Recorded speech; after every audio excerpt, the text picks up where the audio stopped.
రాజేశ్వరి అవని వాళ్ళ అమ్మ దగ్గరికి వచ్చి నీలాంటి తప్పుడు మనిషి కూడా నాకు సలహాలు ఇస్తుంది, మరి నా టైం అలా ఉంది మరి అని చెప్పేసి అయితే అంటూ ఉంటుంది. ఆ మాటలు విని అక్కడ ఉన్న అవని వాళ్ళ అమ్మ అయితే ఒక్కసారిగా షాక్ అయిపోతూ ఉంటారు. ఇంతలో అక్కడ ఉన్న అవని మాత్రం పిన్ని ఏం మాట్లాడుతున్నారు మీరు అని చెప్పేసి అయితే అంటూ ఉంటుంది.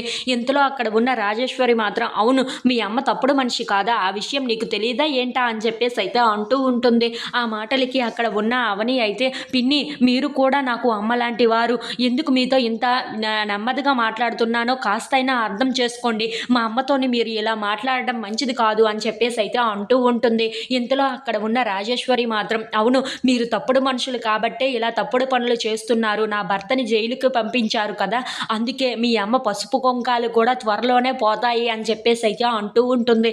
ఆ మాటలు విని అక్కడ ఉన్న అవని అయితే ఒక్కసారిగా షాక్ అయిపోయి పిన్ని ఏం మాట్లాడుతున్నారు మీరు, అసలు మీరు ఆడవాళ్లే కదా, మీరు కూడా ఇలా మాట్లాడటం మంచిదేనా అని చెప్పేసి అయితే అంటూ ఉంటుంది. ఇంతలో అక్కడ ఉన్న రాజేశ్వరి మాత్రం అవును మీలాంటి తప్పుడు మనుషులతో ఇలాగనే మాట్లాడాలి మరి అని చెప్పేసి అయితే అంటూ వాళ్ళ అమ్మని చూసి అయితే చాలా కోపంగా మాట్లాడుతూ ఉంటుంది. అది విని అక్కడ ఉన్న అవనీకైతే చాలా కోపం వచ్చేసి పిన్ని మా అమ్మతో చాలా మర్యాదగా మాట్లాడితే సరే సరే, లేదంటే ఏం చేస్తానో నాకే తెలియదు అని చెప్పేసి అయితే అంటూ ఉంటుంది.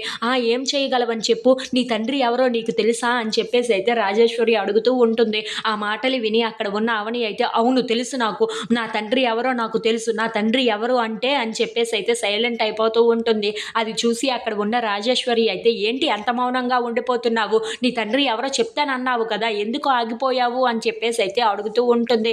ఇంతలో అక్కడ ఉన్న అవని మాత్రం ఏమీ మాట్లాడకుండా వాళ్ళ అమ్మని చూస్తూ చాలా బాధపడుతూ ఉంటుంది. ఇంతలో అక్కడ ఉన్న రాజేశ్వరి మాత్రం చూసావా అన్నయ్య వీళ్ళు ఎటువంటి వాళ్ళో, వీళ్ళని నమ్మి నువ్వు మా ఆయన్ని జైల్లో పెట్టావు అని చెప్పేసి అయితే అక్కడ వాళ్ళ అన్నయ్యని అడుగుతూ ఉంటుంది. ఆ మాటలు విని అక్కడ ఉన్న అవని వాళ్ళ మావయ్య మాత్రం అన్నీ కొద్దిసేపట్లో క్లియర్ అవుతాయమ్మా, అందుకే నేను ఈ పార్టీని అరేంజ్ చేసింది, అన్ని విషయాలు నెమ్మదిగా బయటపడతాయి అని చెప్పేసి అయితే అంటూ ఉంటాడు. ఆ మాటలు విని అక్కడ ఉన్న పల్లవి అయితే ఒక్కసారిగా షాక్ అయిపోతూ ఉంటుంది. ఏంటి అవని ఏమైనా మావయ్య గారికి ఏవైనా విషయాలు చెప్పిందా ఏంటా, ఎందుకు ఇలా మావయ్య మాట్లాడుతున్నారు, అది ఏదో ఖచ్చితంగా తెలుసుకోవాలి అని చెప్పేసి అయితే అనుకుంటూ ఉంటుంది. ఇంతలో అక్కడ ఉన్న రాజేంద్ర ప్రసాద్ మాత్రం అందరూ కొంచెం సేపు సైలెంట్గా ఉండి పార్టీని ఎంజాయ్ చేయండి, తర్వాత అన్ని విషయాలు మాట్లాడుకుందాం అని చెప్పేసి అయితే అంటూ ఉంటాడు.